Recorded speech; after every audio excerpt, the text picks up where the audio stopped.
go for that. Oversoul. Do it. I already told you that. No. Kinda. What? I don't know what it means. The last line? Yeah. The same power that made you made me. Power is God.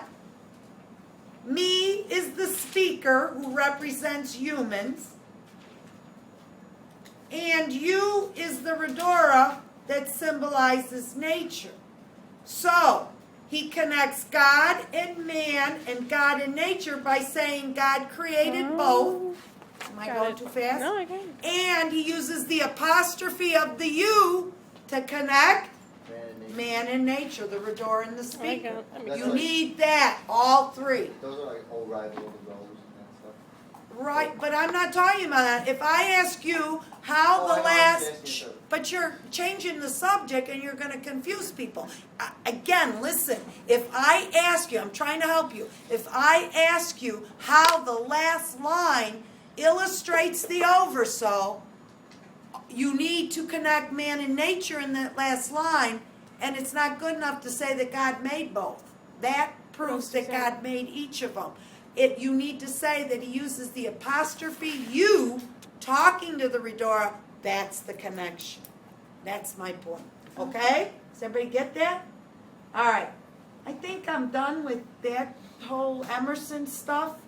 Let me make sure. Oh, what's the first 8 lines? What does it tell you? How beautiful the Redora is. Okay, that's easy. And what does the Redora represent? Beauty in nature. That's We didn't easy. know the personification. Don't ask me. I'm not going to tell you. Obviously, listen to what I'm saying. I may not cover everything, but I'm trying really hard. All right, can we go to Walden? You better know, and you didn't know it for the exam that I gave you, each of you, except for honors who didn't have one. You need to know the 2 reasons why he goes there. Don't mix them up like you did on my test, regulars. 2 reasons why he goes there. To test the transcendental principles and to see if he can live with the bare essentials or necessities. Why does he leave? He gets in a rut and starts conforming is one reason, and he has many more lives to live is another reason. If I asked any of you what are the 2 things he uses in Walden to represent the oversoul, what would you tell me? What are the 2 things? The bug story and the wind. The wind. The wind. If I ask you how he represents the oversoul, 2 things that represent the oversoul in Walden, it would be the wind and the bug story. If I won't ask you that. Right. What else?